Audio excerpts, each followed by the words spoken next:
CISECO, que era una forma de demostrar que el OLS es el mejor estimador de los lineales sin sesgados. Bien, ¿cierto? El teorema dice que hay dos características ideales de un estimador, que es la insensatez y la eficiencia, ¿cierto? Y cuando hablamos de eficiencia me refiero a La mayor varianza. menor varianza, ¿cierto? ¿Y por qué necesitamos menor varianza? Porque eso hará que nuestro estimador esté más cerca del poblacional. Perfecto, ¿cierto? Más precisión. Perfecto. Entonces, específicamente que la probabilidad de que tengamos grandes valores o errores grandes sea bastante baja comparado con la probabilidad de tener errores pequeños. Ok, entonces dijimos que el OLS vendría siendo Blue, Best Linear Unbiased Estimator, es decir, que no solamente es insesgado, no solamente es eficiente, sino que dentro de la familia de los estimadores insesgados y lineales, este tiene el de menor varianza, ¿ok? Este es el más preciso, se podría decir. Vale, y esa es una característica que obviamente es muy buena para el OLS.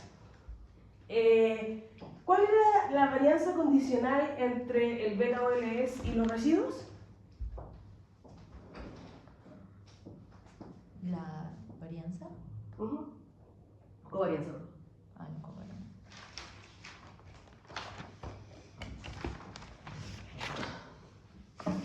De hecho, lo van a tener que probar esta tarea. Es cero, ¿ok? Claro, la lógica detrás de eso es que los residuos guardan toda la variación no explicada por las X, y recuerden que el beta es simplemente una combinación, es un promedio ponderado de Lie, básicamente, ¿ok? Vale, y esas ponderaciones vienen a través de la matriz de las X. Y finalmente vimos esta idea de variable omitida. Dijimos, mira, en realidad puede pasar que esté el modelo poblacional, que está determinado por la teoría económica. La teoría económica nos va a decir qué variables pueden determinar un suceso o la variable dependiente en este caso. Y puede ser que en la realidad, cuando veamos nuestros datos, en especial cuando tenemos datos secundarios, no podamos observar cierta variable, ¿ok? Y ahí lo que va a pasar es que vamos a tener un sesgo de variable omitida si esa variable tiene relación con X y determina ahí al mismo tiempo, ¿ok? Si no tiene relación con X, no deberíamos tener ningún problema. Y dijimos, bueno, no queda solamente ahí en sesgo de variable omitida, sino que podemos saber la dirección de ese sesgo, porque es muy importante en términos de implicaciones políticas saber si estamos sobreestimando un efecto o subestimando un efecto de una política, ¿ya? Vale, ¿por qué podemos saber la dirección de ese sesgo? Si conocemos la relación que hay entre la variable y y. Bien, ¿cierto? Entonces, si conocemos la relación entre la variable omitida y la variable dependiente, y si conocemos la relación entre... Entre las dos variables. Perfecto, entre la variable que observamos y esta variable omitida. Bien, muy bien. Ok, entonces esa multiplicación de relaciones, de signos de relaciones, me debería dar a mí el signo del sesgo, ¿ok? Eso es relativamente fácil cuando tenemos una sola variable omitida. Cuando tenemos una variable omitida, todo esto se vuelve mucho más complejo y es probablemente más difícil entender la dirección del sesgo, ¿ok?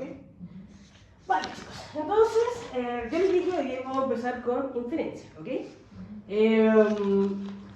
Vale, entonces, hasta el momento tenemos la distribución, o vamos a tener la distribución de este beta, en el sentido de que ya tenemos dónde está su promedio, ¿cierto? Si sacamos el valor esperado del beta OLS condicional a X, sabemos que por insensatez eso va a ser igual al beta poblacional, ¿cierto? Sabemos también su varianza, ¿cierto? Sabemos la varianza que depende de sigma cuadrado, que es algo no observable, y tenemos un estimador para sigma cuadrado, que es la suma de los residuos al cuadrado dividido en n menos k, ¿ok?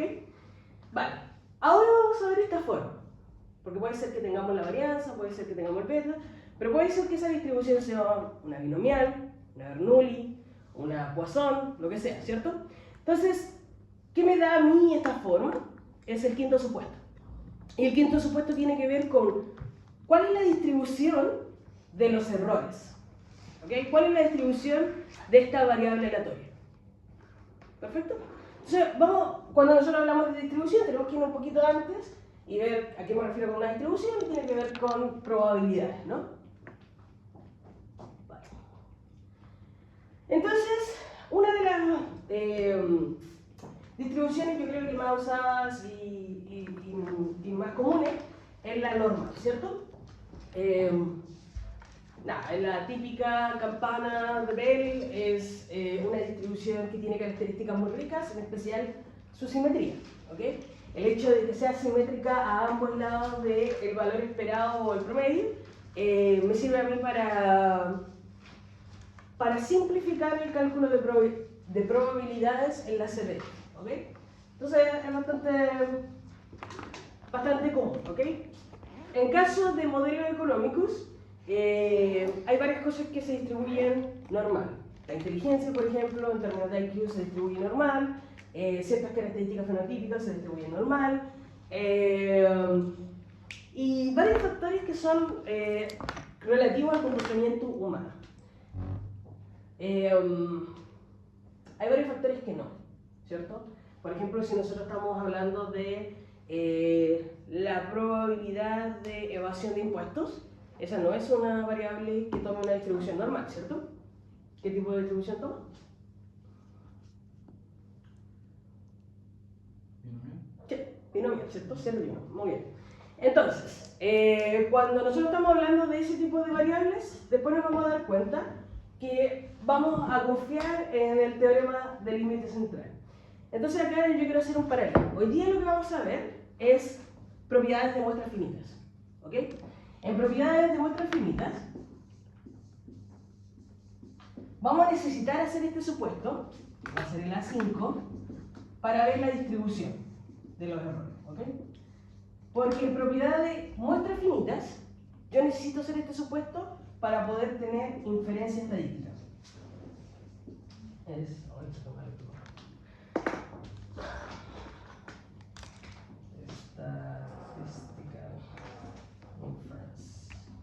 Ok. Cuando yo me vaya en unas cuantas clases más a large samples, yo ya no voy a necesitar hacer este supuesto. ¿Ok? ¿Por qué? Porque me voy a cubrir, se puede decir, con el teorema del límite central, que me va a decir que muestras grandes, cualquier cosa que usted tenga, una binomial, una Bernoulli, una Poisson, se convierte en normal. ¿Ok? Entonces esa es la gracia del teorema. Pero como estamos hablando de muestras finitas, podemos estar hablando de 3 observaciones acá, y ahí no puedo usar el teorema del límite central. Entonces, ¿qué uso para hacer inferencia estadística cuando tengo un n tan pequeño? Me voy al supuesto de la distribución y uso la t-student. ¿Ok? Que ahí lo vamos a ver cómo vamos a llegar a la t-student en inferencia estadística. Pero eso como para que lo tengan claro, por qué estamos viendo hoy en día esta inferencia estadística desde la perspectiva que estamos usando cualquier tipo de n. Una n muy pequeña o una n muy grande. ¿Ok? Perfecto. Vale. Entonces luego, cuando yo por ejemplo modele otro tipo de variable que sea estilo binomial o fraccional, etc., probablemente si tengo muestra pequeña, a mí me van a decir, bueno, hay algo que tú estás suponiendo ahí, que estos errores que se distribuyen normal y eso no es posible, ¿ok? Entonces, es recomendable que cuando tengan una variable dependiente que siga otra distribución que no sea normal, que les va a pasar en muchos casos, tengan ojalá un n grande, ¿ya? Bien, ok, vamos a empezar con la más fácil de todas, ¿cierto? La distribución estándar. Voy a hablar un poquito sobre la normal estándar para después llevarme toda esta idea a la normal, ¿ok? Entonces, ¿alguien se acuerda cuál era la normal estándar o cómo definíamos una normal estándar? Si tenemos una variable aleatoria, random variable x, ¿cómo definimos la estándar normal? ¿O la normal estándar? Z cuyos valores de la media se aproximan a 0 y a 1, varianza. Sacamos factor, ¿cierto? Tenemos una normal que se distribuye con promedio mu, varianza sigma cuadrado. ¿Cómo la estandarizo? Tengo un cociente. Ya, bien. X. Entre X, Bien. Ya no sé qué medio. bien, menos mu, que vendría siendo su promedio, Sobre signo. sobre sigma, ¿cierto? No sigma cuadrado, porque es el error estándar, ¿ok? Vale. Ok. Entonces, cuando yo tengo una variable, es importante que esa variable sea normal en su naturaleza. Yo puedo estandarizar esta normal. ¿Por qué estandarizo esta normal? Que son los valores z que a veces aparecen en los cálculos estadísticos. Porque me es mucho más fácil sacar la probabilidad de una normal estándar. ¿Ok? Y además, al estandarizar una variable, yo puedo comparar variables estandarizadas por temas de desviación estándar. ¿Ok? Voy a hacer un ejemplo para explicar esto de mejor forma. Vale. Entonces, en la normal estándar tenemos dos funciones que nos ayudan a nosotros a reconocer y entender las probabilidades de estos valores, ¿ok? Que son la PDF y la CDF. ¿Qué es lo que es la PDF? Probability Density Function, ¿cierto? ¿Cómo sería en una discreta? Porque estamos hablando de una variable continua. En una discreta es Probability Mass Function, ¿cierto? Que tenemos los puntos de masa de la probabilidad. En una continua se llama Probability Density Function, ¿ok? ¿Y por qué se llama así? Porque no sacamos la probabilidad, cuando una variable es continua, no sacamos la probabilidad de que esa variable esté en un punto específico dentro de la distribución, porque esa probabilidad es cero, sino que simplemente sacamos la densidad, ¿cierto? Y la densidad vendría siendo la altura en esa curva de la PDF, ¿ok? Lo mejor que puedo sacar del internet. Vale, entonces la PDF va a ser una función, ¿cierto? Una función de los valores de X. Entonces X va a tomar diferentes valores y esta PDF me va a decir con la altura la probabilidad de tener esos valores. ¿Se entiende?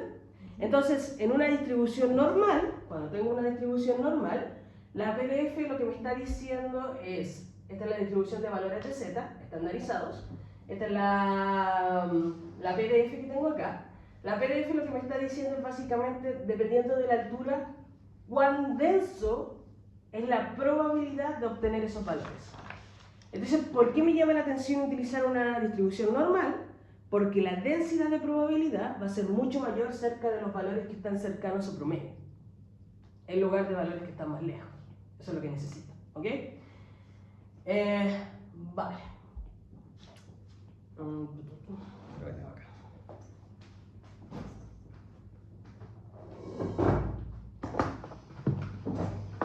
Tengo un pequeño...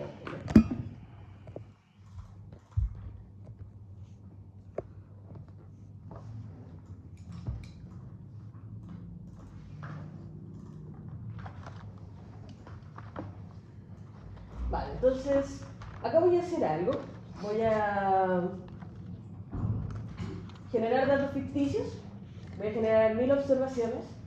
Y voy a generar una distribución normal. ¿Alguien sabe por qué hacemos esto? SetSig, lo hacemos en R, Stata, Python cuando hacemos simulaciones. ¿Qué es establecer la semilla? Monte Carlo.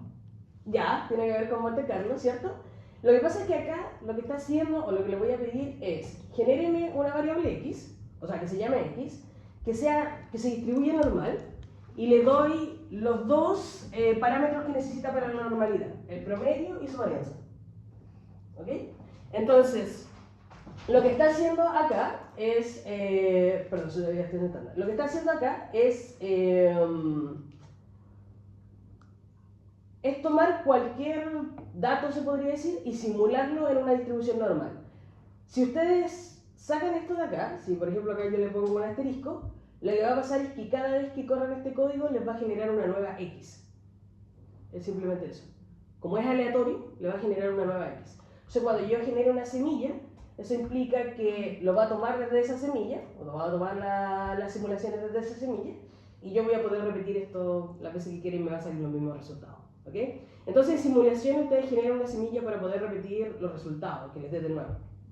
Si no ponen esta semilla, cada vez le va a dar diferentes resultados, porque es aleatoriedad. ¿Ok?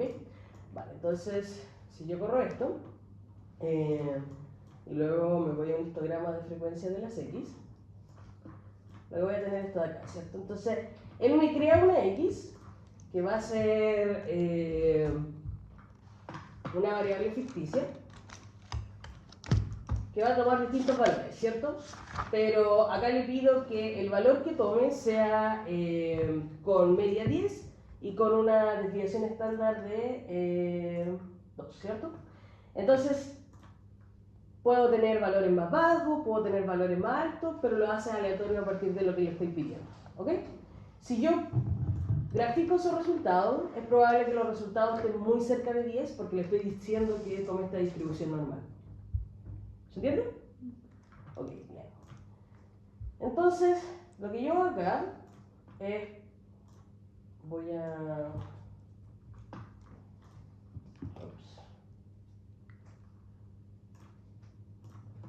Voy a hacer un pequeño descriptivo de esta variable. Si se dan cuenta, la media se acerca bastante a 10 y la desviación estándar igual a 2.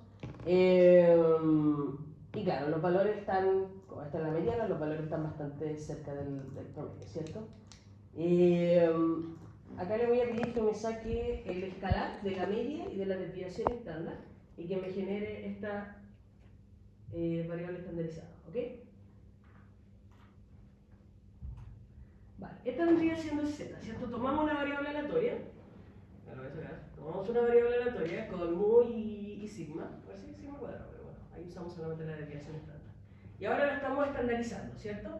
A ese x le quitamos el promedio y lo dividimos en su desviación estándar. Es lo único que estamos haciendo. Y me queda esta variable z, que es la variable estandarizada que tengo acá. Esta variable z tiene un poder interpretativo muy interesante. Por ejemplo, este personaje de acá. Este personaje de acá sacó, imaginemos que es puntaje de alguna prueba, ¿ok? Sacó 11.9 puntos, ¿ok? ¿Eso es mayor o menor que el promedio? Mayor, ¿cierto? Vale. Esto de acá, si nosotros lo viéramos o quisiéramos decirlo, bueno, sacó 1.9 puntos más que el promedio, ¿cierto? Esto de acá lo que me está diciendo es que lo estandariza y lo genera a todos en unidades de desviación estándar, que es lo que hace acá, unidades de desviación estándar. Entonces eso significa que este tipo, la observación 1, saca 0.9 desviación estándar más que el resto. ¿Ok? Y estas negativas son muy interesantes. Este de acá, por ejemplo, su puntaje, esta de acá, por ejemplo, su puntaje vendría siendo menos 0.8 desviación estándar del promedio. Entonces, esta idea de la estandarización a mí me permite también comparar entre variables. Yo puedo saber cuántas desviaciones estándar están más arriba o más abajo. ¿Ok? Eso puede ser bueno en algunos casos o malo dependiendo de si queremos interpretarlo o no. ¿Ya? Vale, entonces esa es la desviación estándar. Lo que estábamos viendo recién es la PDF, ¿cierto? Y la PDF me grafica esta probabilidad. ¿Ok? Entonces, ¿qué quiere decir esto? Cada uno de esos valores, de X y de Z, tienen una probabilidad de ser elegidos. ¿Ok? En variable aleatoria, y eso es lo principal, en variable aleatoria cada uno de esos valores tiene la misma probabilidad de ser elegido. ¿Ok? El tema es que acá nosotros juntamos probabilidades dependiendo a los valores. Entonces, básicamente lo que estamos haciendo acá es, entre más cerca tú estés del centro, más probable, y es lo que estábamos hablando recién, más denso va a ser tu valor. ¿Ok? Esto de acá.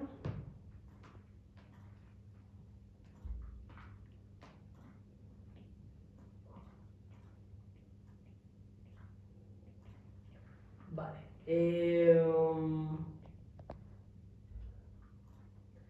Acá lo que estoy haciendo es generar la CDF. Voy a hablar un poquito antes de la CDF de eso. Entonces, si por ejemplo yo les digo, bueno, tenemos, no sé, un z igual a 2. Este de acá es z, por si acaso, no sé por qué se aparece aquí. Si tenemos un z igual a 2, probablemente no, o sea, no es que no probablemente, sino que no vamos a poder sacar la probabilidad del z igual a 2 en ese punto, porque es una variable continua, ¿cierto? Entonces la PDF, que es esta función de acá, esta de acá, yo le inserto ese 2 ahí. ¿Qué me va a dar? ¿Qué es esto?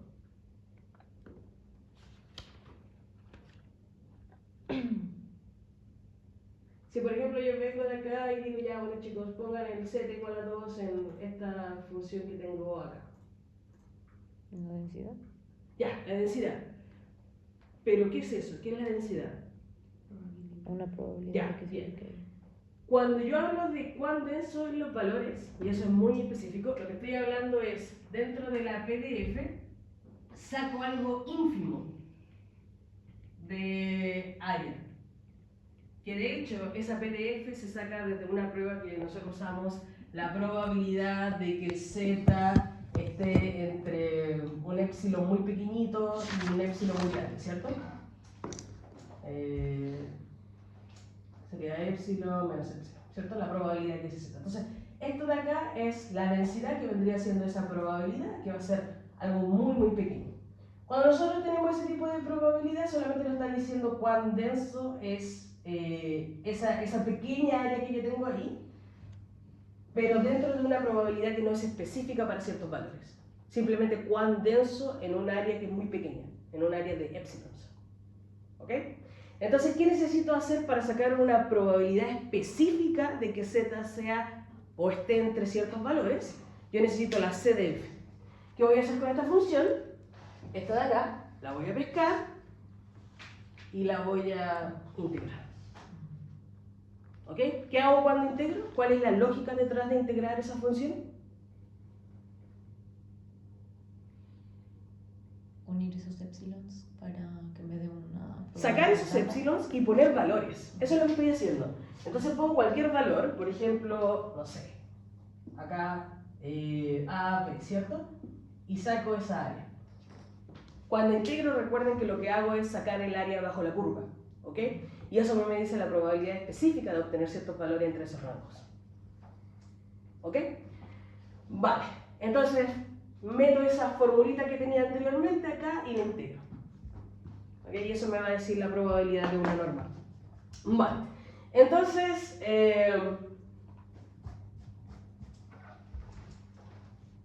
eso de acá va a ser el gráfico de la CDF, que es el gráfico básicamente de la Cumulative Density Function, o la función de densidad acumulada, que a mí me dice cuál es la probabilidad de tener ciertos valores por debajo, ¿cierto?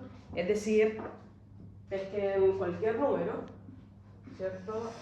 Un z pequeño, ¿cuál es la probabilidad de eso? Vale. ¿Qué les dice esta CDF? ¿Cuál es la mitad o el punto medio de la CDF? En términos de los valores de z es el 0, ¿cierto? Y esta de acá es la probabilidad de obtener valores por debajo de esos números.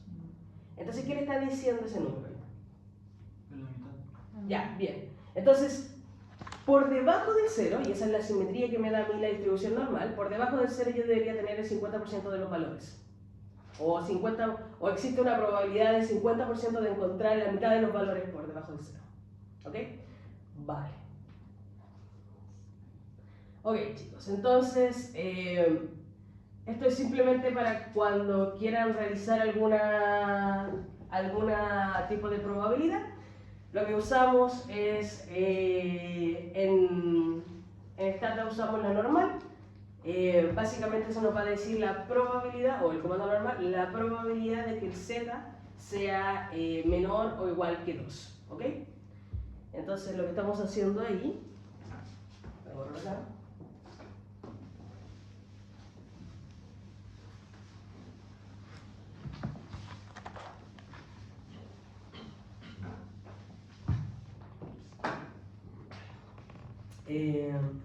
Si nosotros queremos sacar la probabilidad de z mayor a 2, lo que está diciendo acá es realmente usted no puede sacar esa propiedad, o sea, esa probabilidad, bueno, por simetría sí, eso lo vamos a ver rápidamente, pero las probabilidades en la CDF se tienen que escribir de la forma de z pequeño menos z grande, ¿cierto? Ese tipo de probabilidad. Entonces lo que le está diciendo es la probabilidad de z mayor a 2 va a ser igual, por simetría, a 1 menos la probabilidad de Z, pequeño. de z menor o igual que 2, ¿cierto? Eso está ahí. Vale.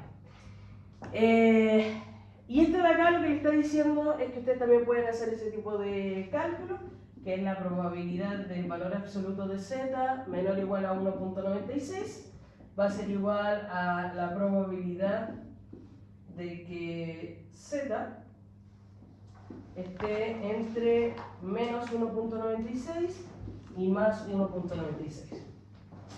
¿Todos de acuerdo? Esto lo puede dividir en dos probabilidades, ¿cierto? La probabilidad de que z esté o sea, la probabilidad de que z sea menos a 1.96 y la probabilidad de que z sea mayor o igual a menos 1.96. ¿Ok? Que es lo que tenemos acá. Vale, chicos. ¿Por qué 1.96? ¿Cuál es la gracia de usar ese número que siempre lo usamos en la desviación estándar y cuando hacemos inferencia estadística?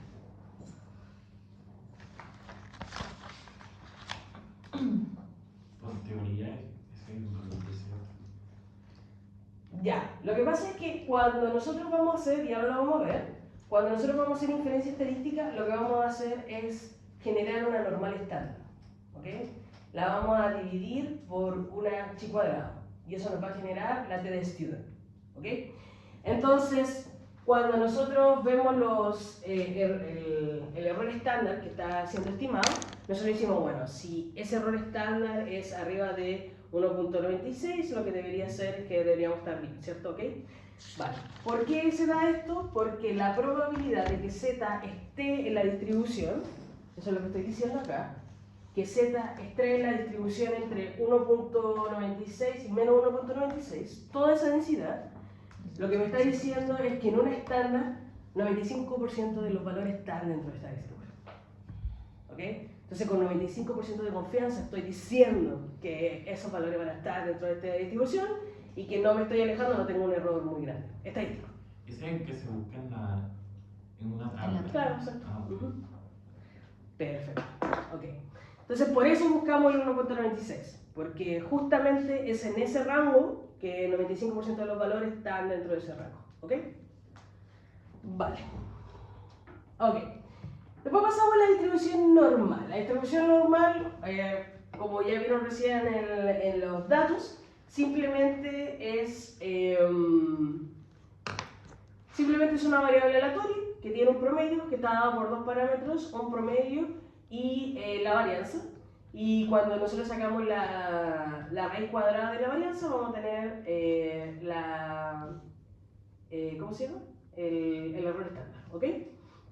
Vale. Entonces, acá está la PDF de una normal que simplemente reemplazamos lo anterior, x menos mu para el caso de z, y utilizamos abajo su desviación estándar cuando se divide por la raíz cuadrada. ¿Ok? Y se denota de esta forma, así. Acá estaba bien, entonces, cuando abrimos el proceso. Se denota de esta forma, ¿ok? Su parámetro que vendría siendo el promedio y su varianza. ¿Ok?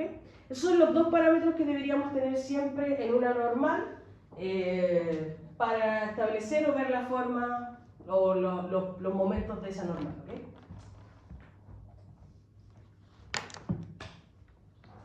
Vale, ¿dudas? ¿Consultas? ¿No? Ok. Vale, entonces acá por ejemplo tenemos varias normales. Acá son normales con promedio 0. Entonces tenemos normales con promedio 0 y una con menos 2, ¿cierto? Se nota bastante, esta es la con promedio menos 2 y distintos tipos de varianza. Y acá podemos vernos lo que estábamos hablando al principio, ¿cierto? Entre menos varianza vamos a tener una curva que es más cercana al centro y entre más varianza, por ejemplo esta de acá, vamos a tener una curva más chatita. ¿Ok? Y eso obviamente va a inferir o va a determinar el tipo de probabilidad que tengamos de obtener estos grandes valores que están lejanos al promedio, ¿cierto? Entonces, por ejemplo acá, en la primera que tenemos, está azul, la probabilidad, porque esta es la PDF, la probabilidad, o cuál es la probabilidad de tener valores altos, es muy pequeña comparada con la densidad de probabilidad de obtener valores cercanos al promedio, ¿ok? En cambio, en esta naranjita que está acá, no están así, ¿cierto? la densidad es igual, es bastante más grande. ¿Ok? Vale. Ok, chicos. Hay propiedades de la distribución normal que probablemente utilicemos, en especial cuando veamos el teorema del límite central. Y esto tiene que ver con la linealidad de la ¿cómo se llama? De la esperanza. ¿Ok? ¿Puedo borrar acá?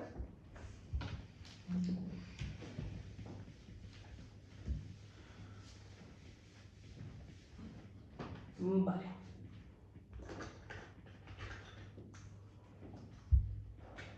Entonces les dice que si una variable aleatoria,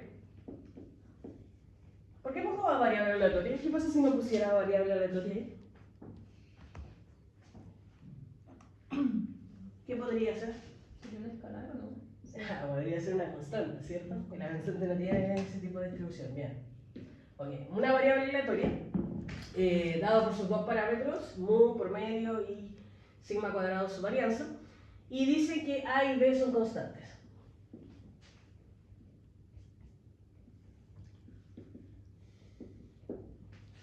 Entonces, eso significa que A por X más B se distribuye normal A mu más B y esto de acá. Eso está ahí. ¿Ok? ¿Por qué? ¿Cómo probarían esta propiedad de la distribución normal?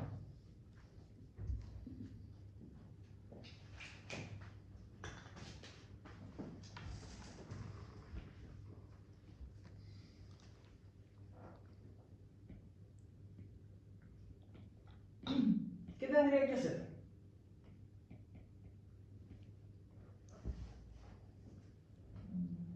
Aplicar de la variable aleatoria, la de X. ¿Ya? Entonces, a ver, chicos, recuerden que esto de acá son simples, o sea, este de acá es el primer momento y este de acá está construido por el segundo momento. Los momentos son valores esperados, ¿ok? Entonces este de acá vendría siendo el valor esperado de X y este de acá vendría siendo la varianza de X, ¿ok? Así construimos los parámetros de la distribución. Entonces yo acá le estoy diciendo, este de acá sigue dos momentos. Este momento que va a ser su valor esperado y este momento, o sea, bueno, el segundo momento construido, la varianza construida por el segundo momento, ¿cierto? Vale, entonces ¿cómo lo probarían? Aplicando valor esperado. Sí, bien, ¿cierto? Entonces define ahí que va a ser igual a eso. La esperanza de I es igual a la esperanza de AX más B por propiedades de la esperanza que podemos hacer. Repartir. Repartir, ¿cierto? Distributiva, AX más la esperanza de B. ¿Qué más podemos hacer? Sacar a X. Sacará ¿Cierto? La X sigue siendo la aleatoria, ¿cierto? ¿Y acá? solo B. Bien. ¿Qué más podemos hacer ahí? Ya está definido, ¿cierto? Se distribuye de esa forma, ¿cierto? A por mu más B. Vale. Varianza de I va a ser igual a la varianza de AX más B. La varianza tiene la misma fórmula distributiva, la varianza de AX más la varianza de B. ¿Qué es lo que es la varianza de B? ¿Por qué? Una constante. Muy bien. Bien, ¿cierto? ¿Y esto de acá? Se saca por al cuadrado. Bien, ¿cierto? A cuadrado por la varianza de X y la varianza de X es sigma cuadrado. Bien, ok. Está bien. Bien, chicos, ¿ok? Entonces, eso lo vamos a hacer bastante después cuando veamos el teorema del límite central. Estas propiedades que tiene la normal. En especial porque, a ver, solamente como para que empiecen a entender cuál es la lógica, vamos a hacer supuestos del error, pero vamos a querer hacer inferencias estadísticas de beta, coeficiente. Entonces, el beta coeficiente se puede escribir en términos del error. Todo lo que vamos a tener ahí van a ser combinaciones lineales del error con las X. Y solamente estamos uniendo la normalidad del error. Entonces, después todo este tipo de teoremas nos va a decir, bueno, entonces, ¿cuál es la distribución del beta coeficiente? OLS. Oye, para que no nos perdamos ahí, ¿vale? Ok, entonces lo otro es que podemos obviamente estandarizar una normal, eso nos va a ayudar bastante en términos de probabilidad, ¿ok?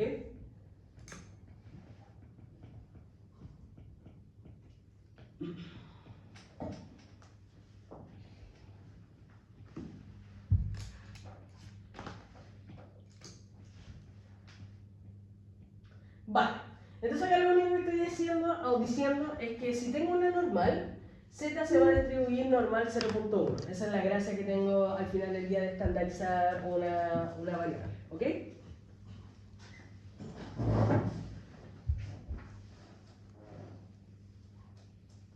Vale, y acá lo único que estoy haciendo es poder estandarizarla y intentar sacar una propiedad.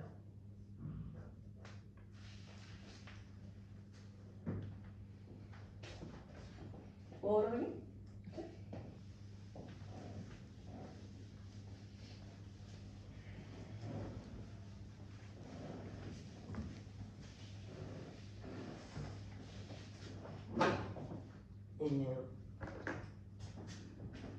Entonces tengo una variable que se distribuye normal 2,9. ¿Qué implica eso? Promedio de varianza, ¿no? Bien, perfecto, ¿cierto? Ok, entonces quiero la probabilidad de que x sea mayor a 1. ¿Ok?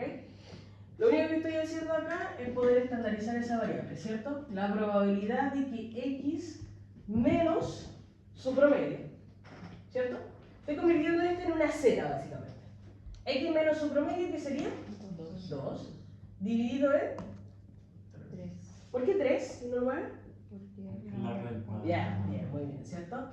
Entonces esto de acá queda, como estoy diciendo, la probabilidad de que sea mayor a 1, 1 menos 2 dividido en 3, ¿cierto? Y esta de acá es la z. Entonces me queda la probabilidad de que z sea mayor que menos un tercio. ¿Todos de acuerdo? Ok. ¿Y acá por qué hago esto? ¿Por qué puedo pasar inmediatamente acá? Que esto sea igual a que la probabilidad de z de ser menor a un tercio. ¿Por qué puedo hacer eso, Tina?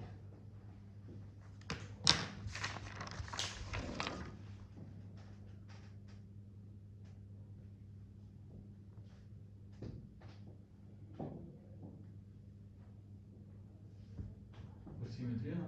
Bien, por simetría, bien. Entonces, esto va a ser la probabilidad de que z sea mayor a menos un tercio. Entonces, menos un tercio debería estar por acá. La probabilidad de eso es toda esta área de la curva. Como no sacamos esa área de la curva, generalmente sacamos la CDF es desde la izquierda, tratar de sumar y acumular eso. Z menos un tercio, entonces vendríamos acá, por acá, un tercio, y sacamos todo el área que está por acá. Entonces, por simetría, toda esa área que está por acá debería ser igual a toda esa área que está por acá. ¿Ok? Eso es básicamente lo que hacemos. Y ¿cómo se llama? La gracia que tienen esta distribución de normal y también la estándar, ¿no? Vale. Ok, entonces llegamos al supuesto que nos competiría. Ya vimos normalidad, ya se acordaron de su clase de estadística, ahora vemos de qué se trata este supuesto. Este supuesto habla sobre la distribución condicional de los errores sobre X, ¿ok? Entonces, ¿puedo borrar acá? ¿Sí?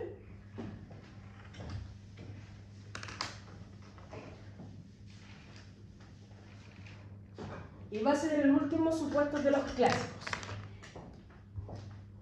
Entonces, assumption A5 tendría siendo normality of the error. Okay. Y eso implica lo siguiente. Nos dice que la distribución condicional de X es conjuntamente normal y vamos a hablar qué significa conjuntamente normal, ¿ok? Entonces, acá usamos estricta exogeneidad para tener primero un momento y el error esférico para tener el segundo momento y la varianza después, ¿cierto? Entonces esto de acá va a implicar que la distribución de E condicional a X se distribuye normal 0, sigma por la identidad. ¿Ok? Acá estamos haciendo el supuesto en términos matrices. ¿Por qué? ¿De qué dimensión es? A por uno. No. Uno por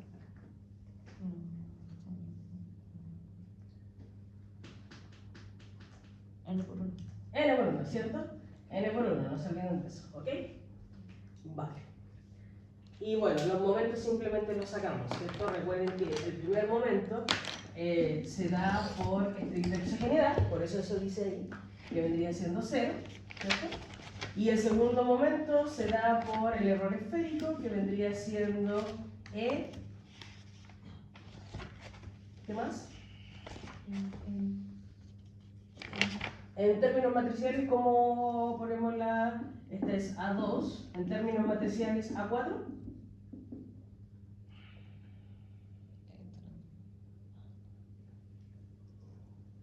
E transpuesta dado. No.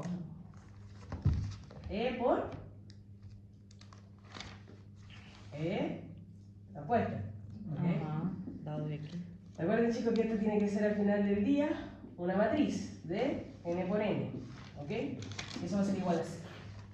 Entonces, ¿por qué después yo me llevo esto acá, que es el segundo momento, a la varianza?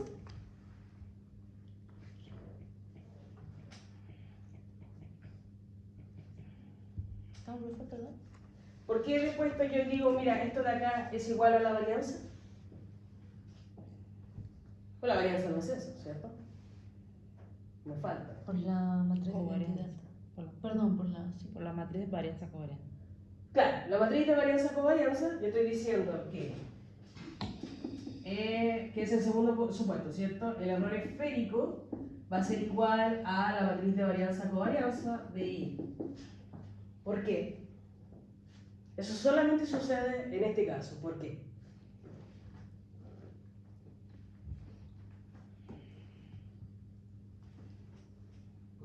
Lo de que en la diagonal principal queda la varianza. Eso es, ¿cierto? Porque acuérdense, y nosotros lo construimos en clase, la matriz de varianza-covarianza. La matriz de varianza-covarianza es el error del individuo 1 al cuadrado, el error del individuo 2 por el error del individuo 1 por el error del individuo 2.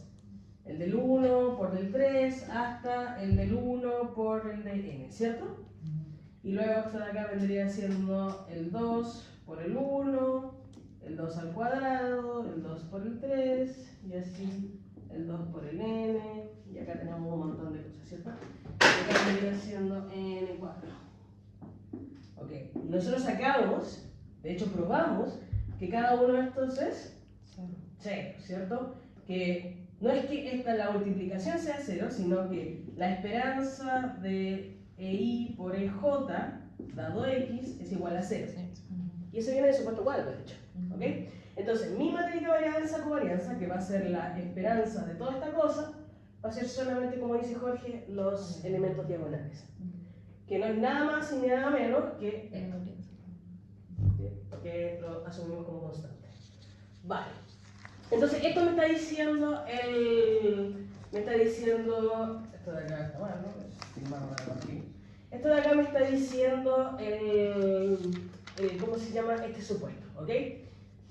Matricialmente, lo que vamos a tener es que el error dado X o condicional a X tiene que distribuir normal 0, sigma cuadrado por la identidad.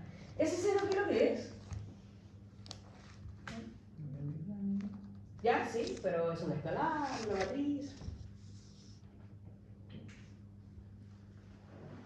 Un vector. ¿De? No. No.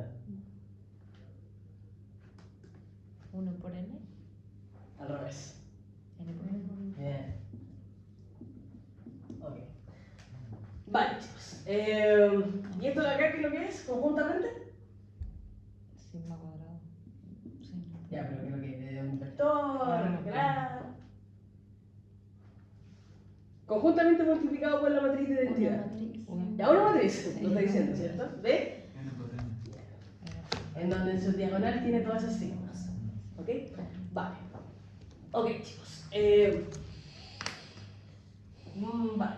Cuando acá me refiero que son conjuntamente normales, me refiero a que cada uno de los errores de los individuos va a seguir esta distribución conjuntamente normal. ¿Ok? Entonces, y ahí lo vamos a ver después más adelante cuando hagamos el supuesto de IID, porque se refiere a idénticamente independientes, identically independent distributed, que es independiente, o sea, son distribuidos idénticamente independientes. Es decir, tenemos las mismas distribuciones, pero son independientes una de la otra. ¿Ok? Cada uno de estos va a seguir su distribución de normal, pero la información de mí no observable no va a decir nada de la información de otra persona no observable. ¿Ok? Vale. Ya, chicos. Este es un supuesto muy fuerte dentro de la historia de la econometría. Una de las cosas que pasaba antiguamente, antes de que se entendiera esta teoría de large sample, esta teoría que se llama teoría sintótica de los LS, se trabajaba solamente con este supuesto, ¿ok? Y mucho de la parte de crítica a los LS venía por este supuesto. Porque del 1 al 4 son supuestos relativamente flexibles o relativamente suaves. Este ya no es tan suave. Es un supuesto que habla de la distribución de los valores. Entonces, tener supuestos sobre el primer momento y el segundo momento no es tan fuerte como tener supuestos del comportamiento de todo lo no observable. Y eso es lo que estamos haciendo acá. Entonces, después se hizo avance en la econometría a partir del estudio de la teoría sintótica que intentaron dejar de lado este supuesto. Y por eso podemos usar el teorema del límite central. Pero para dejar de lado este supuesto necesitamos un n más grande. ¿Ok? Entonces cuando tenemos n pequeño vamos a usar este supuesto, que es un supuesto fuerte. ¿Ok? Que probablemente si ustedes están trabajando con las... ¿Cuántas regiones están en Chile ahora? ¿16? 16. Con las 16 regiones en Chile y hacen un LS les van a decir esto. ¿Ok? Si ustedes están trabajando con un panel de 16 regiones por 10 años, ya no están así. Y ahí tienen más observaciones, ¿cierto? 16 por 10, que serían 160, y ahí funciona la sintótica. Pero con poca n, este puede ser un punto crítico. ¿Ok? Intuitivamente, ¿qué implica este supuesto? ¿Qué me podrían decir que entiendan por este supuesto? ¿Por qué necesitamos este supuesto? No, ¿por qué lo necesitamos? Lo vamos a ver ahora. Pero ¿por qué? ¿O cuál es la intuición? En términos de... ¿Por qué acá no elijo otra cosa? En lugar de una normal, ¿por qué no elijo una binomial? Porque queremos que el error sea cercano a cero y que no varíe. Eso es. Porque queremos que todo lo que yo no estoy contabilizando en el modelo poblacional, lo que no voy a observar tampoco, tenga dos cosas. Primero, que siga una distribución normal en el sentido de que tantos valores positivos como negativos sean igualmente probables. Esa es la primera parte. Y segundo, normal alrededor de cero, perdón. Y segundo, por lo que está diciendo Gabriel, ¿cierto? Porque yo sé que en la distribución normal me voy a encontrar la mayoría de los valores, la densidad va a estar cerca del centro.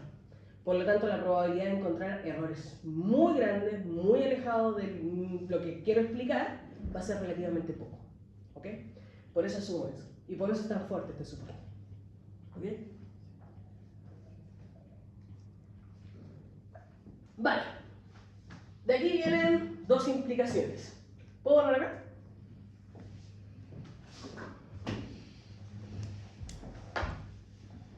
¿Cuál es la implicación de este supuesto? Porque en realidad a mí no me interesa mucho hacer supuestos sobre los errores. Necesito hacer supuestos sobre los errores, pero aquí o el personaje por el cual voy a estar haciendo inferencia causal, estadística, perdón, va a ser beta o LS.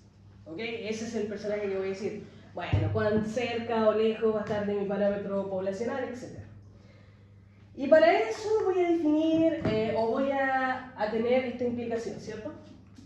La implicación de que tanto el beta OLS menos el beta poblacional se va a distribuir normal también, 0, sigma cuadrado, y después aparece la menos 1. ¿Ok? O en su defecto, voy a pasar este para acá, entonces el beta OLS se va a distribuir normal beta sigma cuadrado.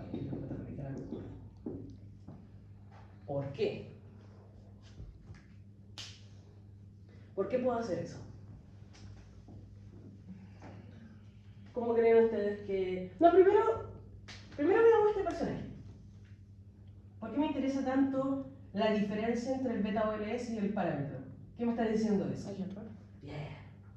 Eso es, ¿cierto? ¿Cuánto estoy lejos del parámetro poblacional? Entonces, ¿cuánto me estoy equivocando? La equivocación se distribuye normal 0, es decir, que en promedio va a estar en 0 lo que me estoy equivocando, y una varianza perdón, de este estilo, ¿no? Que con un sigma cuadrado que va a ser constante y además ponderado por x. ¿De dónde saco todo esto? Lo saco de lo que estaba recién conversando, del sampling error. ¿Qué es lo que era el sampling error? La forma de relacionar el Muy error. bien. La forma de relacionar lo observable con lo no observable. En este caso, el beta OLS con los errores, ¿cierto? Entonces, sampling error era igual a beta OLS. ¿Se acuerdan? ¿Qué más? Beta poblacional más X transpuesta. Bien. ¿Qué más? Pero aquí está X por X. por E. Ah. ¿Cierto? Acuérdense que lo sacamos del beta OLS, reemplazamos el I, lo reemplazamos por el poblacional. Vale. Esto de acá lo que explicaba anteriormente. Es decir, que cuando yo paso este beta para acá y tengo la recta, beta OLS menos beta, me va a decir que esto, que va a ser cuán equivocado básicamente estoy en mi modelo, ¿cierto? Cuán lejano están mis coeficientes estimados versus el parámetro poblacional, va a ser un promedio ponderado, si se dan cuenta, del error. Y esa ponderación va a estar dado por X. ¿Ok? Esta la tomamos como constante, porque estamos tomando como constante. Entonces, dentro de toda esta expresión, la única variable aleatoria es una normal. Y esto lo pueden tomar como una combinación lineal. Una combinación lineal de una normal termina o resulta en una normal. ¿Se entiende? Por eso recién vimos esa propiedad.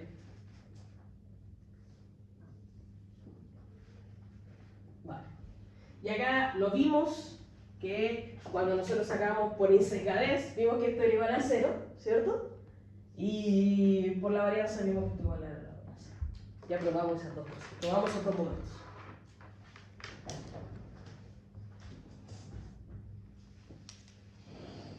Ya, ¿dudas, consultas? Es importante que entiendan este supuesto. Es poco intuitivo la primera vez que uno lo ve, pero después como que ya se entiende mucho más.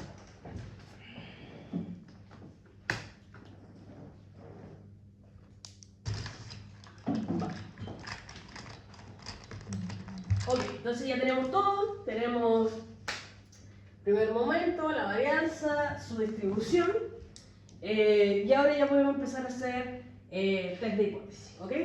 El primer test de hipótesis viene a hacer lo que ustedes sacan en los cuadros de LOLES, que es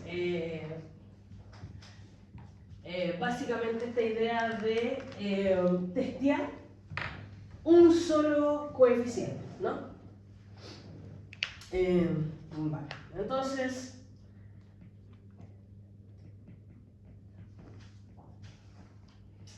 cuando nosotros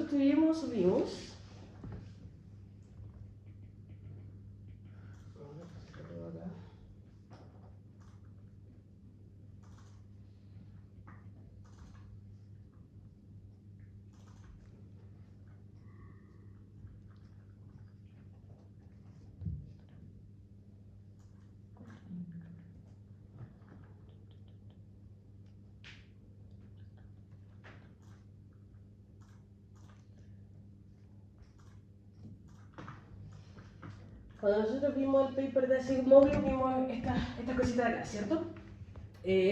Vimos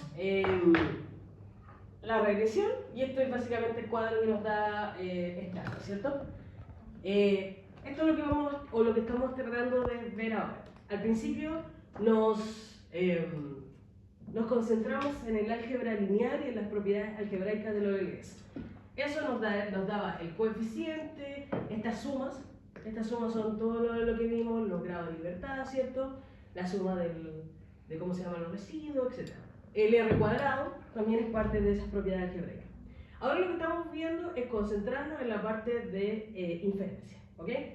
Y nos estamos concentrando primero en esta parte de acá, ¿ok? Después vamos a ver esta parte, bueno, en realidad todo esto, esta parte de acá en general, ¿ok? Y la próxima clase nos vamos a concentrar en el F, ¿ok?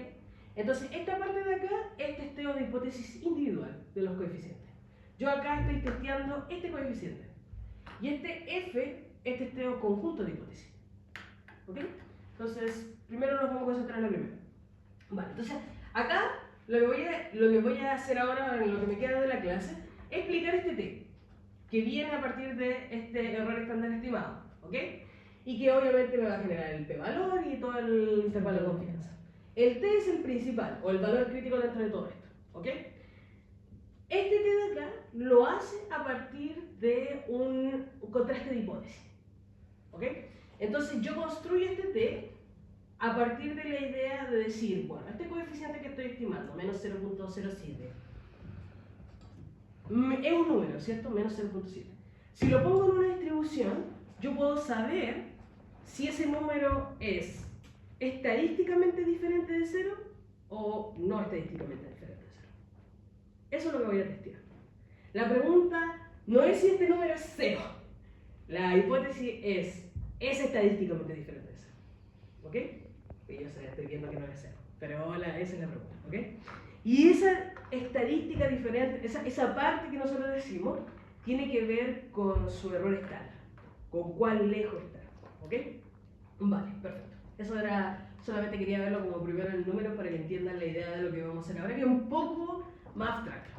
Vale, entonces acá lo que hago, ese T que está construido acá, es el beta que estimo, menos la hipótesis que hago, la hipótesis nula, porque el T se construye a partir de la hipótesis nula, dividido en el error estándar que sacamos. Ok, voy a hacer un paralelo para que no se sea tan.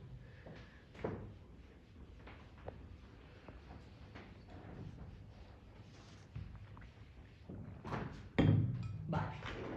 Ese T que estoy construyendo ahí va a ser TK. ¿Por qué TK? Porque lo hago para una variable específica. Lo hago para el coeficiente de una variable específica.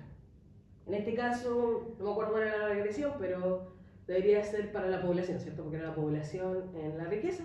Para el T lo construyo para esa variable específica, esa variable de población. ¿Ok? Y eso va a ser igual a mi coeficiente, el que estimo, menos el beta en la variable o bajo la hipótesis nula, dividido por esto, chicos. Por la varianza del beta dado x, pero la estimada. Y lo vimos cuál era esa. ¿Ok? Y eso de acá va a ser igual, menos beta acá, va a ser igual a eso que está ahí, ¿cierto? Sigma cuadrado estimado, que transpuesto por aquí a la menos 1. ¿Dónde ese sigma cuadrado va a ser igual a qué cosa, chicos?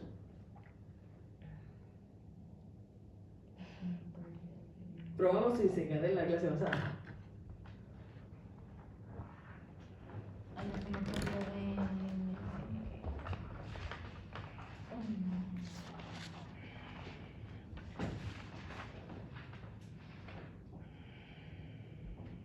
La varianza al cuadrado más la traza de n.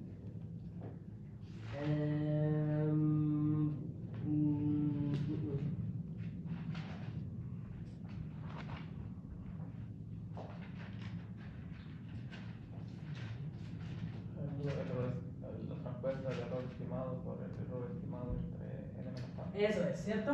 Entonces, el residuo, puesto, residuo dividido en n menos k, que es lo mismo que la sumatoria de los residuos al cuadrado dividido en n menos k.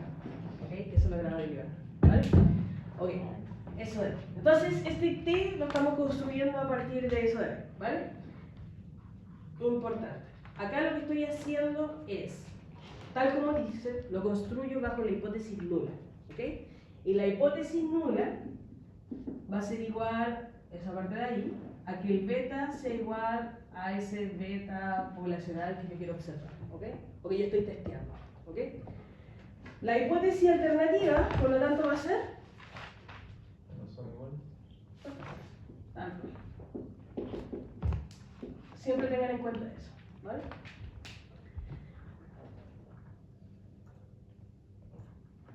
Volviendo acá, a este T que estoy construyendo acá. Ese T lo construyo a partir de ese error estándar que está ahí, ese beta, ¿cierto? Error estándar, beta, el error estándar en esta parte de acá, el beta ese que está ahí, y ese. ¿Cuál es la hipótesis nula que hago acá? Que recién le acabo de decir. Diferente de. ¿Cuál es la hipótesis nula que asumo ahí? Diferente de cero. No. Eso es, bien. Igual a cero en este caso, porque la hipótesis alternativa es diferente. Entonces, específicamente, solamente como ejemplo, en stata o stata se asume, el T que está construyendo ahí, que la hipótesis nula está construida como el beta k igual a 0. Y la hipótesis alternativa es el beta k distinto de 0. Entonces lo que yo hago acá es rechazar la hipótesis nula o no tener suficiente evidencia para rechazar la hipótesis nula. ¿Okay? Generalmente no la aceptamos. O la rechazamos o no tenemos suficiente evidencia para rechazarla. ¿Okay? Si rechazo la hipótesis nula, tengo suficiente evidencia para decir que ese coeficiente es distinto de 0. Si no puedo rechazar la hipótesis nula, estoy diciendo que estadísticamente no es diferente de 0. Eso es. ¿Ok? Solamente para que lo tengan en cuenta. El T se construye de esta forma y uno de los valores específicos para construir el T es que el beta sea igual a 0, que es lo que estoy evaluando aquí. ¿Ok? Hay una pregunta que es lógica, o sea, cuando lo veo, no sé, cuando yo la primera vez que estudié esto me pareció lógico preguntar. Partimos todo esto a partir del supuesto 5, que es la normalidad de los errores. Dijimos que, producto del supuesto 5, el beta estimado se va a distribuir, condicional a x, se va a distribuir normal. ¿Por qué? ¿O cuál es la pregunta, cuál es la curiosidad que les nace de esto? Los errores se distribuyen normales, el beta condicional se distribuye normal, y ahora decimos que tenemos que hacer el supuesto o el testeo de hipótesis bajo una distribución T. ¿No les da curiosidad que todo lo que hicimos anteriormente tiene que ver con normalidad y llegamos a la conclusión de la T? ¿Sería normal entonces, no? Claro, podríamos hacer, o sea, en lugar de usar el T, podríamos usar la distribución normal. ¿Por qué no podemos usar la distribución normal? Vamos a probar por qué no podemos usar la distribución normal. ¿Puedo borrar acá?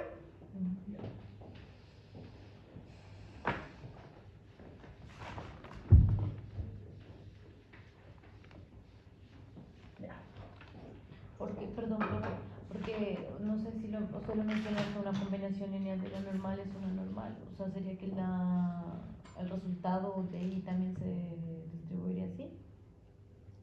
Claro, exacto. O sea, todo lo que hicimos recién fue, partimos de los errores normales, ¿cierto? Después dijimos el beta o el es condicional a x es una combinación de los errores, por lo tanto se distribuye normal. Bien. Y llegamos a esto que es un testeo de hipótesis bajo la distribución T. Ahora, la distribución T no es muy lejana a la distribución normal. Pero ¿por qué estamos usando la T y no la normal? Esa es la pregunta. ¿Por qué el testeo de hipótesis en muestra finita tiene que ser la T y no la normal? Esa es la pregunta que se hace, ¿ok? O que no hace. Vamos a ver por qué.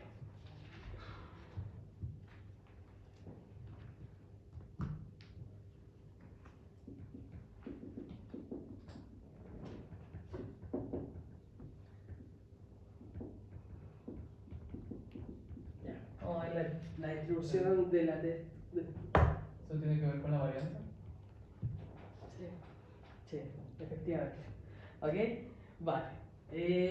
Entonces, el T, estaba estábamos construyendo recién, es igual al beta K menos el beta partido por esto de acá, ¿cierto? Que va a ser sigma al cuadrado estimado aquí transpuesto por x a la menos 1. Vale. Después vamos a escapar un poquito esta idea de homocelasticidad y ver cómo cambia la inferencia estadística con la heterocelasticidad, ¿ok? Vale. Y el t, este de acá, después van a buscar el valor crítico, ¿cierto? ¿Se acuerdan de cuando íbamos a buscar la tablita, el t? Y para el valor crítico del t, simplemente necesitamos los grados de libertad, ¿ok? Entonces buscamos la tablita n menos k, bueno, ahí tienen que sacar el cálculo de menos k, el t crítico lo comparamos con el t calculado y ahí nos da si rechazamos la hipótesis o no tenemos suficiente evidencia para rechazar la hipótesis, ¿vale? Vale.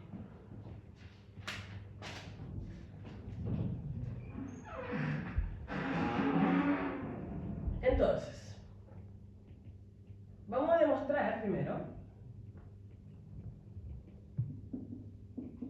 que este TK, este T crítico, se distribuye T n menos K, ¿ok? Perdón, T calculado.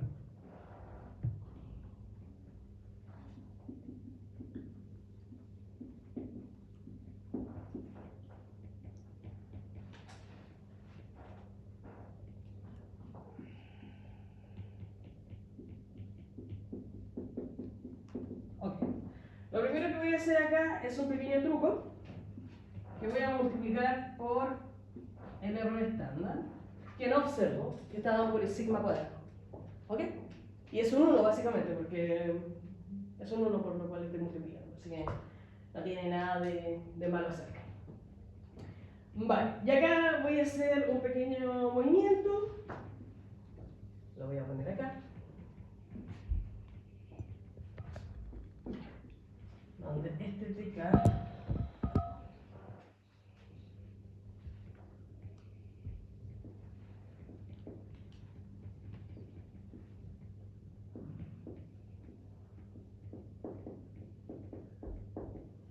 vale, eso que está ahí. Y ¿cómo me quedaría este lado si acá reemplazo eso de ahí? Simplemente estoy reemplazando uno de los sigmas allá y voy a sacar el sigma estimado afuera. Eso es lo que estoy diciendo, ¿ok? Uno de los sigmas poblacionales lo estoy poniendo acá abajito y el sigma estimado me lo llevo para afuera. ¿Cómo me quedaría?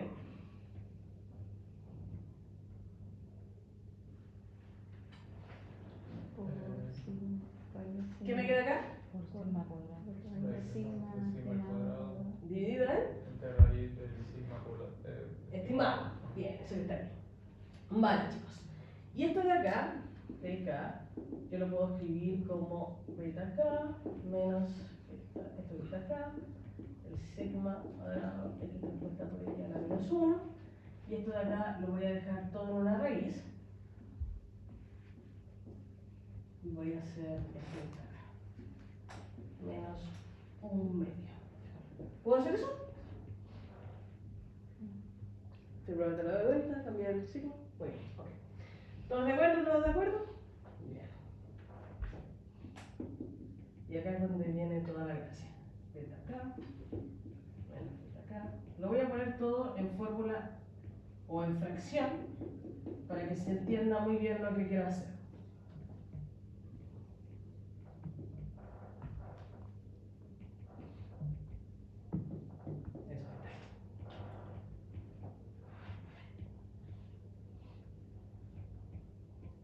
Vale. Ya, chicos. Entonces, acá llegamos a un punto donde es la gracia de lo que estoy haciendo. Esto que está acá, que es el beta coeficiente menos el beta poblacional, esto que está acá adentro es el error estándar del beta. Y eso era lo que antes yo le decía. Nosotros vamos a sacar la varianza del beta dado x, que va a ser igual al error estándar x transpuesto por x a la menos 1. No podemos observar ese sigma cuadrado, por lo tanto buscamos un estimador de eso. del beta x, eso que está ahí, ¿cierto? Buscamos un estimador de eso. Pero este de acá no es la varianza, esa es la varianza de mi beta. Entonces cuando yo le saco la raíz, ese es el error estándar. Y cuando yo tengo acá mi beta menos su promedio dividido en el error estándar, ¿eso es una? Si tengo una variable aleatoria menos su promedio, Un Z. su z, eso, es un z. Yo no tenía esto antes, yo no tenía el z antes porque esto que está acá no es su error estándar. Esto que está acá es su error estándar. Y eso es a lo que iba recién. No podemos hacer test de hipótesis bajo la normalidad porque este de acá es la varianza, no este de acá. Entonces, como este de acá no lo observo, necesitamos formar este test estimado por muestra finita. ¿Ok?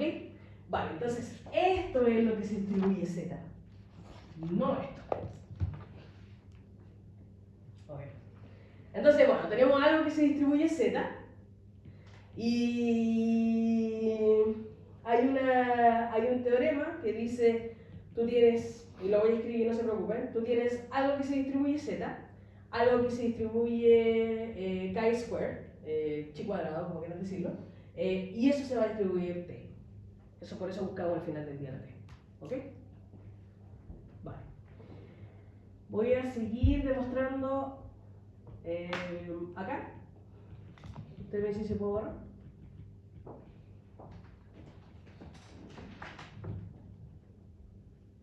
¿Puedo borrar bien? ¿Sí?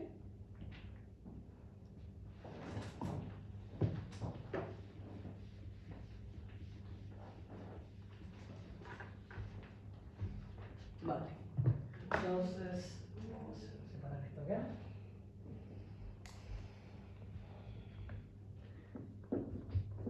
Vale, entonces, como eso ya sé que se distribuye Z, todo lo que está arriba lo voy a poner Z.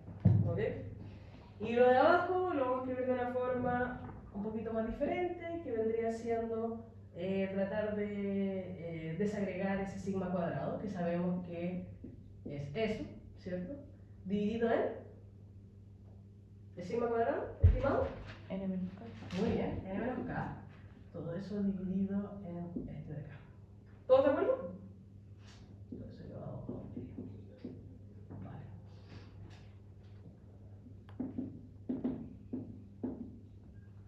Z menos k. Ya. A esto que está acá arriba, lo voy a llamar Q.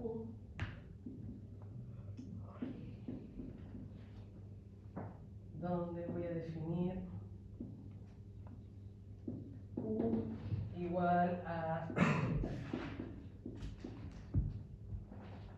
Vale, simplemente reemplacé ¿cómo se llama? Un cambio de nombre de variable. Entonces, quiero sacar este que está acá arriba con este de acá, por lo tanto voy a reemplazarlo por Q. Recuerden que esto de acá es simplemente la multiplicación, ¿ok? Y me da eso que tengo acá. ¿Todos de acuerdo? ¿No? ¿Todo bien? ¿Todo bien? ¿Qué le va a hacer? Cuéntame, ¿dónde se perdió? De acá, ¿cómo pasa a ser sigma cuadrado? ¿El sigma cuadrado? Ya, recuerden que el sigma cuadrado es igual a esto. Que es lo mismo que la sumatoria de los residuos al cuadrado dividido en el menos k. Exactamente lo mismo. Estoy reemplazando el sigma que tengo ahí, cuadrado estimado. ¿Ok? Vale, después tengo fracciones, ¿no? Entonces este está dividido en 1. Este lo multiplico por 1 y este lo multiplico por este. ¿Y me queda qué cosa? Me queda este de arriba, para no hacerlo, y estos dos abajo. Y voy a reemplazar eso por el Q. Eso me va a quedar el Q dividido en el menos k. Simplemente lo reemplacé, porque voy a definir el Q como este valor. ¿Ok? Nada más. Ok, ¿para qué hago todo eso? Dk igual a zk dividido en una raíz de q dividido en n menos k. Okay. ¿Puedo borrar allá?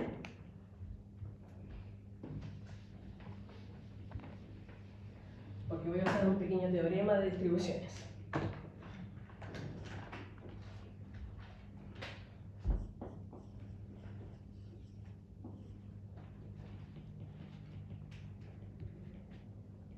Vale. Si tengo una normal estandarizada, ¿ok? Y si tengo una k cuadrado, chi square, que se distribuye con n grados de libertad, ¿ok? Eso que tengo ahí implica que el radio entre estos dos, entre la normal y x, esta variable que está acá, dividido en sus grados de libertad, eso que tengo ahí, se va a distribuir TD_student con n grados de libertad. ¿Ok? Para eso hice todo esto, porque esta de acá se distribuye normal 0,1 y esta de acá se distribuye chi-square o chi cuadrado con n grados de libertad, en este caso con n menos k grados de libertad. Entonces, el ratio entre una normal y una chi cuadrado me debería dar una TD_student, que es lo que quiero. Okay, por eso hacemos esta hipótesis con la TD_student. ¿Ok? Salud.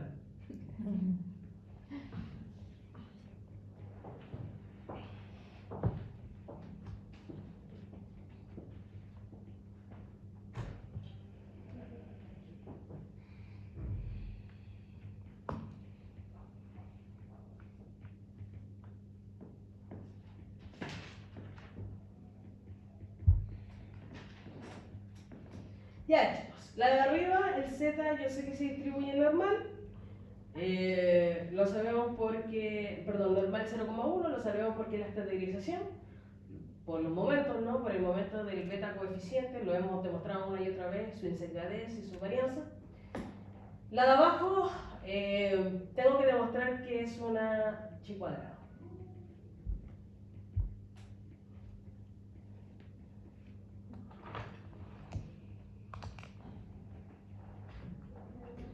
Esto puede ser un poco tedioso, pero hay que hacerlo. ¿Puedo borrar?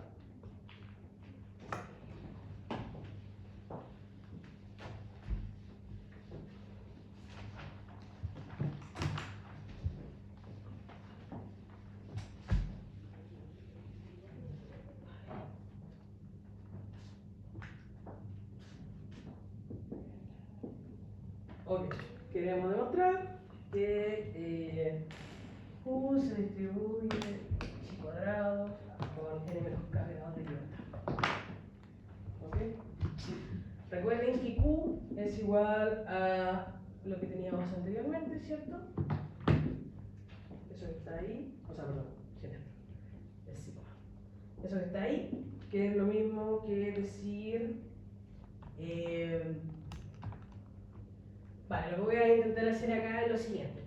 Como quiero demostrar que Q se distribuye chi cuadrado y que el supuesto 5 me permite a mí decir que los errores se distribuyen normales, lo que voy a intentar es buscar algo que me permita usar este teorema.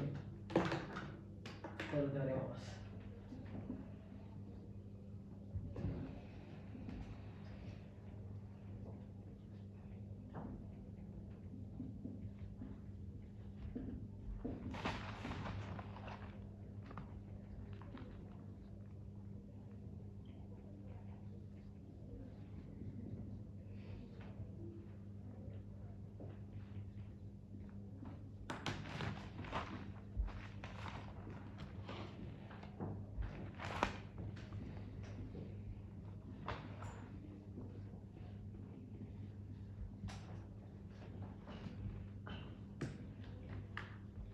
Eso está ahí, ¿ok? Entonces lo que me está diciendo es si usted tiene una normal distribuida 0 y la identidad, o como bien se dice como estandarizada, y tiene una matriz que es idempotente, la multiplicación entre esta normal y esa matriz, se distribuye K² o chi cuadrado con el rango de la matriz A. Eso es una I, pero. Ah, sí, es la identidad. Es que estos son matrices. Ah, ya. ¿Ok? Vale. Entonces eso vamos a intentar hacer acá. Para demostrar que este es chi cuadrado, necesito tratar de formar algo que sea así. ¿Se entiende? Para usar este teorema, básicamente. Ok. Y como los residuos no tengo ningún supuesto de distribución, no tengo en el error, tengo que escribir los residuos en formato de error. Y nosotros vimos una identidad muy grande que me relaciona los residuos con el error. ¿Cuál es esa identidad? Bien, eso es. Muy bien, muchas gracias. Eso que tengo ahí. ¿Ok? Vale, entonces los voy a separar. Esto me queda transpuesta por esto que está acá. M por eso que está acá.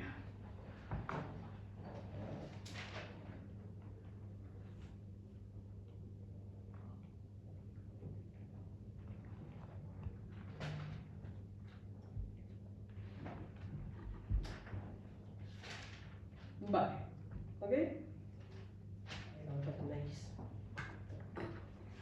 Esto va a ser distribuye.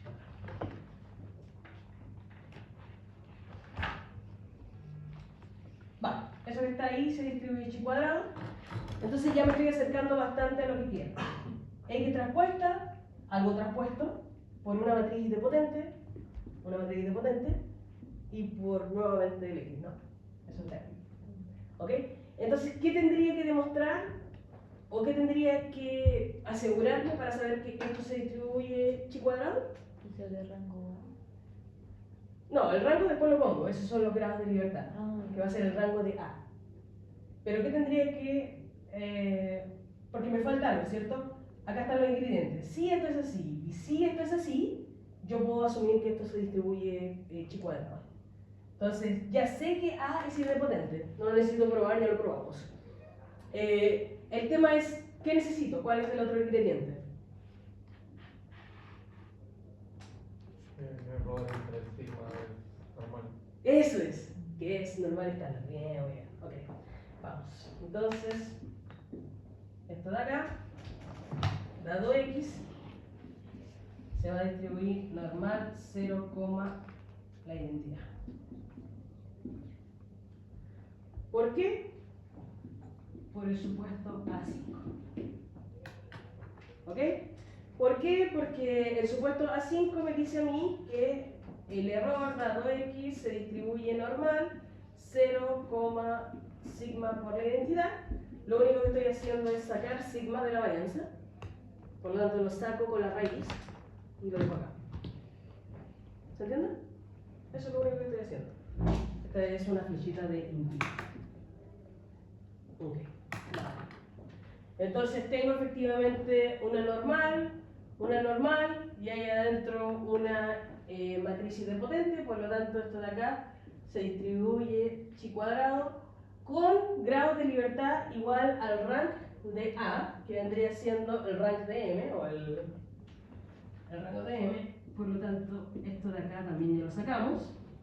Sabemos que esto de acá es el rango de la identidad menos la proyección, y eso de acá va a ser n menos k. Por lo tanto, esto de acá se distribuye k² con n menos k grados de libertad.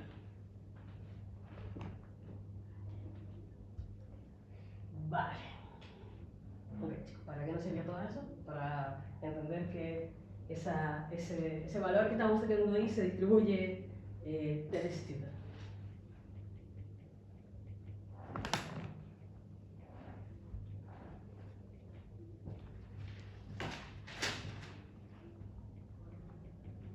Ya. Entonces, como el z se distribuye normal estándar y está dividida por un h cuadrado, por lo tanto lo que vamos a tener ahí es, debido al teorema, vamos a tener una distribución de estilo. Eso. Por eso usamos la T. Esa es la respuesta, no sé si alguna vez le preguntan, oye, ¿por qué sacamos el T ahí? Ya.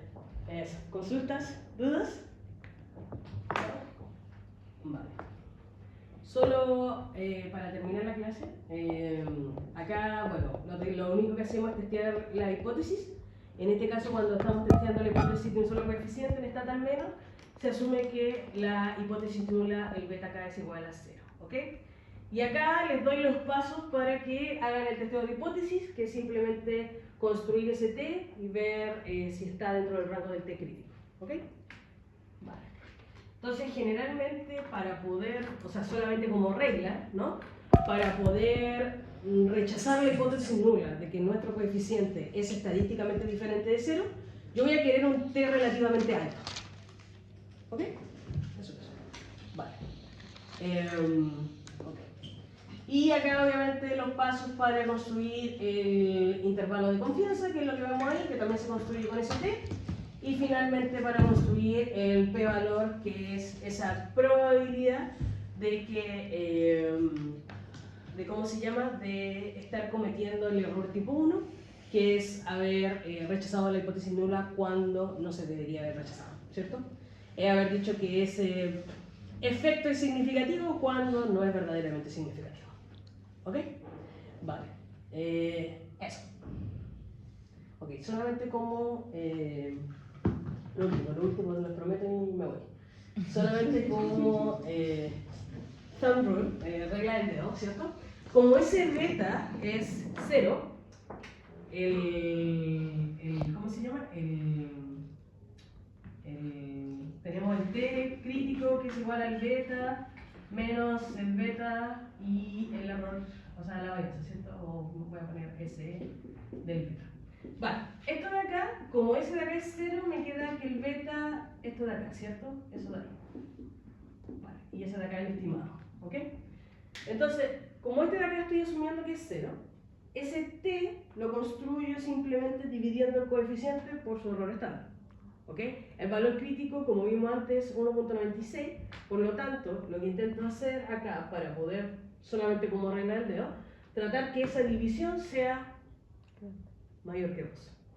¿Ok? Cuando, por ejemplo, aparecen en las tablas y aparecen este tipo de coeficientes, si multiplicamos 0.025 por 2, eso más o menos te da 0.05. 0.05 es menor que el coeficiente, por lo tanto yo sé que ese es relativamente significativo. ¿Okay? O al menos significativo al 5%. Por eso hacemos ese cálculo del 2. Si ven en los paper tablas, si no tienen la estrellita, ya saben lo que hacer. Dividan este en este, si le sale menos que 2, no es significativo. Al 5%. O sea, al 95% de confianza.